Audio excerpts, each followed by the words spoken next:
फलटण पश्चिम तालुक्यात चोऱ्याचे प्रमाण वाढले असून चव्हाणवाडी तालुका फलटण येथे भर दिवसा बंद घर फोडण्यात आले व दागिने व रोख रक्कम अशी चोरट्याने त्याच्यावर डल्ला मारला।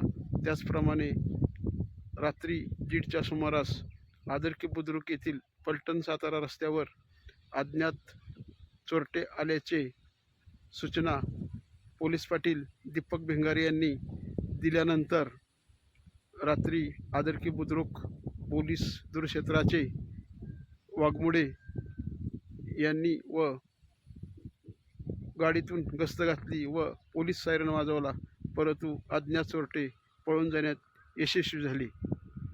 नमस्कार, मी सूर्यकांत निंबाळकर, स्वराज्य ॲग्रो यूट्यूब चॅनलसाठी। प्रवेश करून कपाटातील मौल्यवान वस्तू चोरी